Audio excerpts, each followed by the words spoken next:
Hello friends, तो स्वागत है आपका आपके अपने यूट्यूब चैनल यूपीएससी एक मंजिल में। तो आज मैं आपके सामने लेकर आ गई हूँ अपने हिस्ट्री लेक्चर का लेक्चर 3, जिसमें आज हम बात करेंगे जो इम्पोर्टेंट गवर्नर जनरल और वायसराय हैं उनके बारे में। आपको पता है ये चैप्टर कितना ज़्यादा इंपॉर्टेंट है, क्योंकि हर साल अगर आप देखेंगे तो इससे आपके क्वेश्चन बनते ही बनते हैं। तो आपको ये टॉपिक करना सबसे ज़्यादा इंपॉर्टेंट है। अगर आपने इसको कवर नहीं किया है तो आज मैं इसको पूरा अपने नोट से कवर करवाने जा रही हूँ। आप यहीं से इसको पढ़ सकते हैं और साथ ही साथ इसके जो नोट्स हैं वो आप मेरे टेलीग्राम चैनल पर जाके डाउनलोड कर सकते हैं, या मैंने अपना व्हाट्सअप नंबर भी नीचे दे दिया, वहाँ से जाकर भी इसको ले सकते हैं। तो सबसे पहले आज हम बात करेंगे गवर्नर जनरल के बारे में। बट उससे पहले मैं आपको बताती चलूँ कि इससे पहले भी मैंने हिस्ट्री लेक्चर के लेक्चर 1 और 2 लिए हैं, जिसमें मैंने एडवेंट ऑफ यूरोपियंस पढ़ाया है। साथ ही साथ जो कन्क्वेस्ट था बंगाल, पंजाब और सिंध का, उस पर भी मैंने पढ़ाया, जिसमें मैंने मोस्ट ऑफ द जो इंपॉर्टेंट आपकी वार्स होती, लाइक आपका बैटल ऑफ प्लासी हो गया, बैटल ऑफ बक्सर हो गया, एंग्लो सिख वार हो गया, एंग्लो मैसूर वार हो गया, तो ये सब मैंने आपको उसमें पढ़ाया हुआ है। तो अगर आपने वो वीडियो नहीं देखा है तो आप जाके उस वीडियो को देख सकते हैं। तो चलिए बढ़ते हैं अपने इंपॉर्टेंट लेक्चर की तरफ, जिसमें सबसे पहले हम पढ़ेंगे इंपॉर्टेंट गवर्नर जनरल में वो हो जाएंगे वॉरेन हेस्टिंग्स। तो इनका जो टेन्योर था वो 1773 से 1785 में था। अब देख लेते हैं कि इनके टेन्योर के टाइम पे क्या क्या हुआ था और इनसे रिलेटेड क्या क्या है। तो Warren Hastings first governor general of Bengal हैं, जो कि बंगाल थे, जो कि बने थे 1774 में। आपको कमेंट बॉक्स में बताना है कि किस एक्ट के थ्रू इनको गवर्नर जनरल ऑफ बंगाल बनाया गया था। एशियाटिक सोसाइटी ऑफ बंगाल भी फाउंड की गई थी। इसको फाउंड करने वाले कौन थे? William Jones. कब उन्होंने फाउंड किया था? 1784 में। तो ये आपका डायरेक्ट क्वेश्चन बन जाता है, आप इसको एक बार देख लीजिएगा। साथ ही साथ इन्होंने संस्कृत, पर्शियन, अरेबिक की स्टडी करने के लिए लोगों को इनकरेज किया था, और इनकी जो पॉलिसी थी सिक्योरिटी सेल, वो वॉरेन हेस्टिंग्स और वेलेस्ली से भी रिलेटेड है। अब हम बात कर लेते हैं रिंग फेंस पॉलिसी। तो इनकी रिंग फेंस पॉलिसी क्या है? हालांकि मैंने आपको पहले बताया है, बट अगर आप नए हैं तो मैं आपको एक ओवरव्यू दे दूं कि रिंग फेंस पॉलिसी का मतलब इनके हिसाब से था कि ये अपनी टेरिटरी को बचाने के लिए, यानी अपनी जगह को बचाने के लिए, इनकी जो पड़ोसी के जो बाउंड्री है, जो बॉर्डर है, ये इसको भी प्रोटेक्ट करते थे, ताकि जो अदर जो दूसरे उससे टच करने वाले जो बॉर्डर है वो इनको पर अटैक ना करें। और उसी के एक्सटेंशन के लिए इन लोगों ने सब्सिडाइज अलायंस भी शुरू किया था। फॉर एग्जाम्पल मैं आपको बता दूं कि एंग्लो में पहले तो ये मराठा से बना के रखते थे, लेकिन जब बंगाल इनके अंडर में आ गया तो ये मराठा से भी उलझ गए और इन्होंने बंगाल को अपना बफर स्टेट बना के यूज़ किया। तो रिंग फेंस पॉलिसी में ये बाउंड्री को बचाने के लिए जो पड़ोसी की बाउंड्री है उसको भी प्रोटेक्ट करते थे, ताकि जब ये दूसरे मिलिटेंट आर्मी मिलिटेंट से लड़े, उस स्टेट जिसकी ये प्रोटेक्शन कर रहे हैं तो उसको ये बफर स्टेट की तरह यूज़ कर सकें। साथ ही साथ इन्होंने डुअल गवर्नमेंट सिस्टम को भी अबॉलिश किया था, जो कि इंट्रोड्यूस करवाया गया था रॉबर्ट क्लाइव के द्वारा। और वॉरेन हेस्टिंग्स के ऊपर 1788 से 1795 के बीच इम्पीचमेंट का केस हुआ था। हम बात कर लेते लॉर्ड कॉर्नवालिस। तो लॉर्ड कॉर्नवालिस जो कोड है वो 1799 में आया था, जो कि जुडिशियल रिफॉर्म से रिलेटेड था। इन्होंने इंट्रोड्यूस किया था सिविल सर्विसेज को इंडिया में। साथ ही साथ इन्हें परमानेंट सेटलमेंट के लिए भी जाना जाता है, जिसमें जो कि एक तरह से लैंड रिवेन्यू होता था बंगाल की और बाकी ऑल इंडिया लैंड के ऊपर। फिर थर्ड मैसूर वार, जो कि 1790 से 1792 में हुआ, वो भी इन्हीं के टाइम पीरियड में हुआ। और उसी के साथ ही साथ मैसूर वार के साथ एक ट्रीटी साइन हुई थी श्रीरंगपत्तनम, जो कि 1792 में साइन हुई थी। इनकी जो डेथ हुई थी वो अक्टूबर 5, 1805 में गाजीपुर में हुई थी, और इनकी जो ग्रेव है, जो इनकी कब्र बनी हुई है, वो गाजीपुर में ही सिचुएटेड है। अब हम बात कर लेते हैं लॉर्ड वेलेस्ली। तो लॉर्ड वेलेस्ली ने सब्सिडाइज अलायंस को इंट्रोड्यूस करवाया था कब? 1798 में। और उन्होंने उसके साथ ही अपनी ब्रिटिश एम्पायर की जो संप्रभुता है ऑल ओवर इंडिया, उसको भी इंट्रोड्यूस करवाया, जिसमें सबसे पहले सब्सिडाइज अलायंस के अंदर कौन आते थे? वो थे निज़ाम ऑफ हैदराबाद। दूसरी जो सब्सिडाइज अलायंस हुई वो हैदराबाद के साथ हुई 1798 और 1800 में, मैसूर के साथ हुई 1799 में, तंजौर के साथ हुई अक्टूबर 1799 में, अवध के साथ हुई नवंबर 1801 में, पेशवा के साथ हुई 1802 में, भोसले ऑफ बरार के साथ हुई 1803 में, सिंधा के साथ हुई 1804 में, जोधपुर, जयपुर, इंदौर और होलकर के साथ हुई 1818 में। अब आप सोच होंगे कि मैं इतना डिटेल में क्यों बता रही हूँ, क्योंकि ऐसा क्वेश्चन यूपी पीसीएस में क्रोनोलॉजिकल ऑर्डर में आ चुका है, या कोई भी वनडे एग्जाम में आपको इस तरह के क्वेश्चन मिलेंगे कि वो क्रोनोलॉजी दे देंगे और बता देंगे कि सब्सिडाइज अलायंस सबसे पहले किस पे लगा और किस किस उसमें आप इसको डिक्रीजिंग, असेंडिंग या डिसेंडिंग ऑर्डर में लगाइए। तो इस तरह से क्रोनोलॉजिकल ऑर्डर आ जाता है। सब्सिडाइज अलायंस होता क्या है? तो सब्सिडाइज अलायंस आप कह सकते हैं कि एक तरह से ट्रीटी होती थी जो उस टाइम के प्रिंसली रूलर्स होते थे और ईस्ट इंडिया कंपनी में, जिसमें ये क्या करते थे, ये रूलर्स की पावर को कम करके एक तरह से वो उनको अपना पपेट बना लेते थे, अपनी संप्रभुता जो है वहाँ पे स्थापित करते थे, और बदले में रूलर्स को ये कहते थे कि ये उनकी प्रोटेक्शन करेंगे, बाकी जो भी एक्सटर्नल और इंटरनल जो भी कॉन्फ्लिक्ट होता है तो उससे ये उनको बचाएंगे। और इस तरह से जो भी खर्चा होता था सब कुछ ये रूलर से लेते थे और रूलर को एक पपेट बना के रखते थे। रूलर भी इनका डोमिनेंस इसीलिए एक्सेप्ट करते थे ताकि ये जो है इनको बाहरी आक्रमण या अंदरूनी आक्रमण से बचा सके। तो हम बात कर लेते हैं फोर्थ एंग्लो मैसूर वार जो है वो 1799 में इनके टाइम पे हुई। सेकंड मराठा वार 1803 से 1805 में इनके बीच में हुई, इन्हीं के टाइम पे हुई। और ट्रीटी ऑफ बसीन जो है वो भी 1802 में साइन हुई। ट्रीटी ऑफ बसीन क्या है ये भी हम आगे देखेंगे। फिर है हमारा सर जॉर्ज बार्लो जो कि 1805 से 1807 तक थे। तो इनके अंडर जो हुई वेल्लोर मैटनी जो कि इंपॉर्टेंट है, तो ये कब हुई थी 1806 में। तो ये हुई थी 10 जुलाई 1806 में और ये की गई थी इंडियन सिपाही के द्वारा। यानी जिस तरह से आप बोल सकते हैं 1857 की रिवॉल्ट हुई थी जिसमें जो भारतीय सैनिक थे उन लोगों ने विद्रोह कर दिया था, सेम वेल्लोर मैटनी भी 1806 में हुई थी। और ये कहाँ पे हुई थी? तमिलनाडु में हुई थी। और इसे किसने किया था? भारतीय सैनिकों द्वारा ये किया गया था। और इसमें टीपू सुल्तान के जो बेटे हैं उनको अपना लीडर चुना गया था इनके द्वारा, जिनका नाम था फतेह सुल्तान। तो ये आपके लिए इंपॉर्टेंट हो जाता है। फिर हम बात करेंगे लॉर्ड हेस्टिंग्स की, जिनका जो टेन्योर था वो 1813 से 1823 तक था। इनके टाइम पे एंग्लो नेपाल वार हुई थी जो कि 1814-16 में हुई थी। और उसी के साथ ही साथ एक ट्रीटी भी साइन हुई थी जो कि थी treaty of Sugauli. Treaty of Sugauli जो है इसने इस्टेब्लिश किया था नेपाल की बाउंड्री को। ये जो है साइन हुई थी 4 दिसंबर 1815 में और रेटिफाई हुई थी 4 मार्च 1816 में। इसके साथ ही साथ थर्ड मराठा वार जो हुई थी 1817-19 में, वो भी इन्हीं के टाइम पे हुई थी। और इन्होंने पेशवा का जो टाइटल है वो भी 1818 में इन्होंने अबॉलिश कर दिया था। हम बात करेंगे लॉर्ड विलियम बेंटिंक की। आप ये ध्यान दीजिए, मैं बहुत इंपॉर्टेंट जो हर साल क्वेश्चन आ रहे हैं और जो आ सकते हैं उन सबको मैंने इसमें कवर किया हुआ है। तो हम लास्ट में इसके PIQs भी देख लेंगे। तो लॉर्ड विलियम बेंटिंक जो है वो 1823 से 1835 तक थे। ये first governor general of India थे। इन्होंने सती को हटाया था 1829 में। साथ ही साथ जो ठगी उस टाइम पे चल रही थी इन्होंने उसको भी सप्रेस किया था। और किसकी मदद से ये सप्रेस हुआ था? कैप्टन सलीमन के द्वारा। साथ ही साथ मैसूर पर भी कब्जा कर लिया था।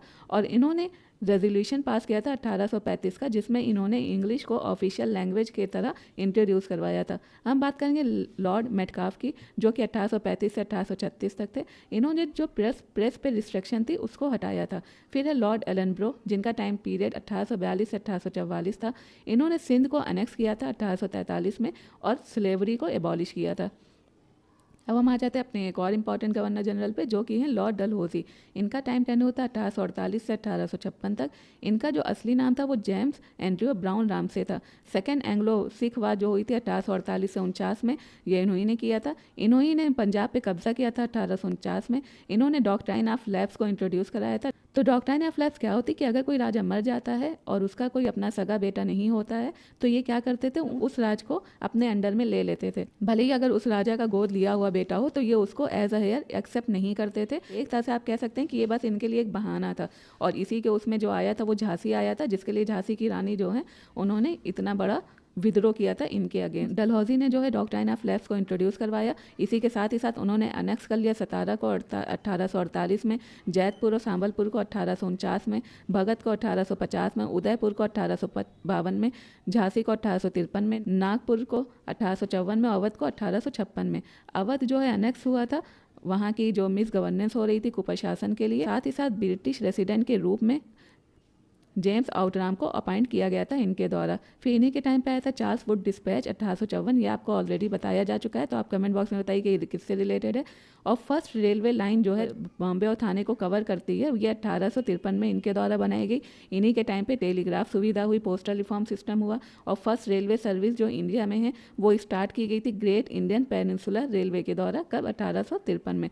जो पब्लिक वर्क डिपार्टमेंट है 1845 से 55 के बीच, वो भी इन्हीं के टाइम पे हुआ। और रानी विक्टोरिया का जो मैनिफेस्टो था वो इन्होंने इलाहाबाद के दरबार में पढ़ के सुनाया था। और यही हैं जिन्होंने सिक्किम को इंडिया में मर्ज किया था। अब सिक्किम को, अब ये आपको पता ही है कि डायरेक्ट क्वेश्चन ये बनता है कि किसने जो है सिक्किम को इंडिया में मर्ज किया था, तो ये आपके हो जाते हैं डलहौजी। अब हम बात करेंगे कैनिंग की। कैनिंग के टाइम पे रिवॉल्ट हुआ था 1857, जो कि बहुत ज़्यादा इंपॉर्टेंट है। ये पहले वाइसराय थे। विडो रिमैरिज एक्ट 1856 में पास हुआ था। और ये देखा जाए तो इसका जो इफर्ट था वो सबसे ज़्यादा था ईश्वर चंद विद्यासागर जी का। फिर है वाइट मैटनी, यूरोपियन ट्रूप्स के द्वारा हुई थी 1859 में। अब वाइट मैटनी थी क्या? तो बात ये थी कि जब 1857 का रिवॉल्ट होता है उसके बाद जो क्वीन विक्टोरिया है वो ईस्ट इंडिया कंपनी की पावर को ख़त्म करके सब कुछ अपने अंडर में लेना चाहती है। तो उसके अगेंस्ट जो पावर ट्रांसफ़र हो रहा था ईस्ट इंडिया कंपनी से ब्रिटिश क्राउन को, तो उसके अगेंस्ट यूरोपियन ट्रूप्स ने एक म्यूटिनी करी थी जिसको हम बोलते हैं वाइट म्यूटिनी। अब हम बात करेंगे जॉन लॉरेंस के बारे में, और इन्होंने एक पॉलिसी अपनाई थी जो थी मास्टरली इनएक्टिविटी। ये जो पॉलिसी थी वो ईस्ट इंडिया कंपनी और अफगानिस्तान के बीच में थी, जिसमें इनका ये मानना था कि अफगानिस्तान के अफेयर्स में कोई भी सिचुएशन होती है ये उसमें इंटरफेयर नहीं करेंगे, उन लोग फ्रीली जो भी करना चाहें उस हिसाब से करें। तो इसके साथ ही साथ खाली इन्होंने ही नहीं बल्कि इनके बाद जो लॉर्ड मायो आए उन्होंने भी इसको फॉलो किया, और लॉर्ड नॉर्थब्रुक हैं उन्होंने भी इस पॉलिसी को फॉलो किया। अब हम बात करते हैं लॉर्ड मायो की, जो कि 2023 में ही आप क्वेश्चन देखने को आपको मिला था सेंसस को लेके। तो पहला जो सेंसस आया था ब्रिटिश इंडिया में 1872 में आया था, लेकिन जो रेगुलर सेंसस शुरू हुआ वो 1881 में शुरू हुआ, और ये किसके टाइम पे शुरू हुआ? रिपन के टाइम पे। तो आप ये कह सकते हैं कि ब्रिटिश इंडिया का पहला सेंसस तो मायो के टाइम पे आया था, लेकिन जो रेगुलर सेंसस जो अभी तक चल रहा है वो 1881 में शुरू हुआ, और उस टाइम पे कौन गवर्नर थे? वो थे आपके लॉर्ड रिपन। और उसी के साथ ही साथ इनका मर्डर कर दिया गया था, जो कि कन्विक्टेड प्रिजनर थे अंडमान और निकोबार आइलैंड में उनके द्वारा। अब हम बात करेंगे लॉर्ड लिटन की, जिनका जो टेन्योर था वो 1876 से 1880 तक था। क्वीन विक्टोरिया ने अज्यूम किया था टाइटल इन्हीं के टाइम पीरियड में कैसरे हिंद और क्वीन एम्प्रेस ऑफ इंडिया का। वर्नाकुलर प्रेस एक्ट भी इन्हीं के द्वारा पास किया गया, जो कि 1878 में हुआ था, जिसको हम गैगिंग एक्ट भी कहते हैं। इसका मतलब ये था कि इंडियन लैंग्वेज में जो भी अखबार छपते हैं उस पर रोक लगाई गई थी। किसी भी तरह का कोई भी सरकार का क्रिटिज्म नहीं कर सकता, उन सब पे रोक लगाई थी। सिर्फ इंग्लिश पेपर जो था वो पब्लिश हो सकता था। आर्म्स एक्ट 1878 में इन्हीं के द्वारा किया गया। फिर जो फेमाइन आई थी 1876 से 78 में, वो भी इन्हीं के टाइम पे आई थी, और इन्होंने एक कमीशन हेड किया था जो कि रिचर्ड स्ट्रेचे के अंडर में था। और साथ ही साथ इन्होंने एग्रेसिव पॉलिसी भी अपनाई थी अफगानिस्तान के टूवर्ड्स, यानी जिस तरह से आपने देखा कि यहाँ पे जो आपके जॉन लॉरेंस है उन्होंने मास्टरली इनएक्टिविटी पॉलिसी को अपनाया था कि इंटरफेयर हम नहीं करेंगे, लेकिन जो लॉर्ड लिटन है उन्होंने इस पॉलिसी को हटाते हुए एग्रेसिव पॉलिसी अपना ली, जिससे जो है अब ये अफगानिस्तान में इंटरफेयर करने लगे। उसके पीछे जो रीज़न था वो ये था कि रशिया से बचने के लिए अफगानिस्तान को मिलाना चाहते थे, बट जो फर्स्ट एंग्लो अफगानिस्तान वार हुई थी इसमें ये बुरी तरह से हारे थे, तो जिसके बाद जो है इन्होंने ये पॉलिसी अपना ली थी मास्टरली इनएक्टिविटी कर। लेकिन फिर क्या हुआ कि जब रशिया के साथ अफगानिस्तान मिलने लगा तो उसके कंसर्न के उसमें इन्होंने एक एग्रेसिव पॉलिसी अपनाई, और उस तरह से सेकेंड अफगान वार जो है वो शुरू हुई थी। फिर फर्स्ट दिल्ली दरबार इन्हीं के टाइम पे ऑर्गेनाइज हुआ था, और इन्होंने ही राय बहादुर खान बहादुर का जो टाइटल है वो इंडियंस को देना शुरू किया। हम बात करेंगे लॉर्ड रिपन की, जो कि 1888 से 1884 तक थे। इन्होंने वर्नाकुलर प्रेस एक्ट को हटा दिया 1882 में। किसके द्वारा ये शुरू हुआ था अभी मैंने जस्ट बताया, आप कमेंट बॉक्स में बताइए। फिर इन्होंने फर्स्ट फैक्ट्री एक्ट भी बनाया था। फर्स्ट फैक्ट्री एक्ट जो है जो कंडीशन थी लेबर्स की उसको इम्प्रूव करने के लिए बनाया गया था, लेकिन जो इससे क्वेश्चन बना था यूपी पीसीएस में कि इसमें ये बोला गया था कि इसमें लेबर को ये अधिकार दे दिया गया था कि वो अपनी ट्रेड यूनियन को फॉर्म कर सकते हैं, तो ऐसा कुछ नहीं था, ये अपनी ट्रेड यूनियन को फॉर्म नहीं कर सकते।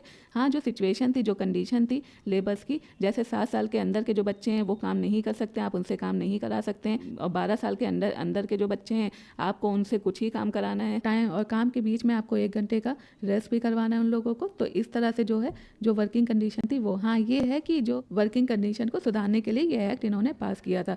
हम बात करते हैं लोकल सेल्फ गवर्नमेंट के फादर भी इन्हीं को कहा जाता है। इल्बर्ट बिल जो कंट्रोवर्सी हुई थी 1883 से 1884 में, वो भी इन्हीं के टाइम पे हुई, जिसमें इंडियन जजेस और मजिस्ट्रेट को अलाउ कर दिया था कि जो ब्रिटिश ऑफेंडर्स हैं क्रिमिनल केसेस में वो इंडियन जजेस भी उनको देख सकते हैं। तो अब बात करते हैं लॉर्ड डफरिन की। लॉर्ड डफरिन के टाइम पे इंडियन नेशनल कांग्रेस जो इस्टेब्लिश हुई थी, और इन्होंने कांग्रेस को बोला था कि ये माइक्रोस्कोपिक माइनॉरिटी की रिप्रेजेंटेटिव है। और फिर हम बात कर लेते हैं लॉर्ड कर्जन की। लॉर्ड कर्जन ने अपॉइंटमेंट करी थी यूनिवर्सिटी कमीशन के 1902 में, उसी के अंडर जो एक्ट पास हुआ था इंडियन यूनिवर्सिटी एक्ट, वो 1904 में पास हुआ था। और इस कमीशन में जो लोग थे वो थे लॉ मेंबर थॉमस रेली, सैयद हुसैन बिलग्रामी और जस्टिस गुरदास बनर्जी। और साथ ही साथ इंपीरियल कैडेट कॉर्प्स भी इस्टेब्लिश किया गया था। वो कहाँ पे इस्टेब्लिश किया गया था? आपका देहरादून में था। इनके टाइम पे ही पार्टीशन हुआ था बंगाल का 1905 में। फिर यंग हस्बैंड जो मिशन था तिब्बत का 1904 में, वो भी इन्हीं के अंडर में हुआ था। और एशियंट मॉन्यूमेंट प्रिजर्वेशन जो एक्ट पास हुआ था वो भी इन्हीं के टाइम पे हुआ था। और आर्कियोलॉजिकल जो सर्वे ऑफ इंडिया था वो भी इन्हीं के टाइम पे इस्टेब्लिश हुआ था, जिसके पहले जो डायरेक्टर जनरल थे वो अलेक्जेंडर कनिंघम थे। फिर थे लॉर्ड मिंटो, लॉर्ड मिंटो ने इस्टेब्लिश किया। लॉर्ड मिंटो के टाइम पे इस्टेब्लिश हुआ था मुस्लिम लीग आगा खान के द्वारा 1906 में, और सूरत जो स्प्लिट हुआ था वो 1906 में हुआ था। फिर मोहल्ला मिंटो रिफॉर्म जो 1909 में आया हुआ था, जो कि था system of separate electoral college, यानी जो मुस्लिम प्रतिनिधि हैं उनको सिर्फ मुस्लिम ही वोट करेंगे। तो इस तरह से इन्होंने डिवाइड एंड रूल भी यहाँ पे खेला था। फिर हम बात करेंगे लॉर्ड हार्डिंग्स की, जो कि 1910 से 1916 तक थे।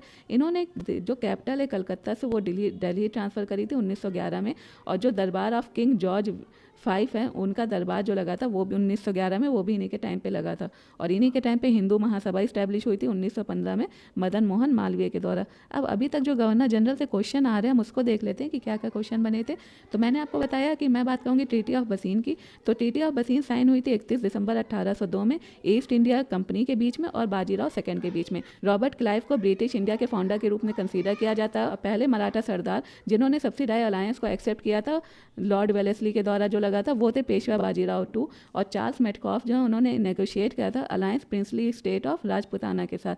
फिर जब यूरोप में जो है एम्पायर्स जो हैं लोगों के क्रम्बल होने लगे, एक तरह से डावाडोल होने लगे, तो लॉर्ड वेलेस्ली ने सब्सिडाइज अलायंस को यहाँ शुरू किया था इंडिया में, ताकि वो एक स्ट्रॉन्ग पकड़ मेंटेन कर सकें। फिर थॉमस मुनरो जो कि गवर्नर थे मद्रास के 1820 से 1827 में, उन्हें फादर ऑफ रैयतवाड़ी सिस्टम कहते हैं। ये एक तरह का टैक्स होता है जो कि एग्रीकल्चर लैंड पे लगाया जाता है। डायरेक्टली कलेक्ट होता है रैयत से जो कि ऑनर होते हैं लैंड के, और इन्हें हेल्प किया था अलेक्जेंडर रीड ने।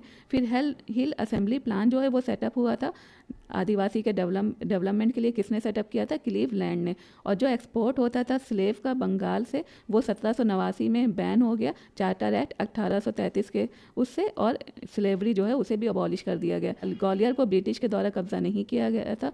लास्ट जो मेजर एक्सटेंशन था ब्रिटिश इंडिया टेरिटरी का, वो लॉर्ड डफलिन के द्वारा किया गया था। बच्चे को गोद लेने की जो परंपरा है उसे फिर से स्थापित कर दिया गया। क्वीन की जो अनाउंसमेंट हुई थी 1858 में, उसके बाद यानी 1857 का जब विद्रोह हुआ तो क्वीन ने अनाउंसमेंट की, उसमें उन्होंने बोल दिया कि वो बच्चों को गोद अब लिया जा सकता है। फिर क्वीन विक्टोरिया जो है वो इम्प्रेस ऑफ इंडिया 1877 में बनी। लॉर्ड लिटन के टाइम पे जो टाइटल है राय बहादुर और खान बहादुर, वो इंडियंस को दिया जाने लगा।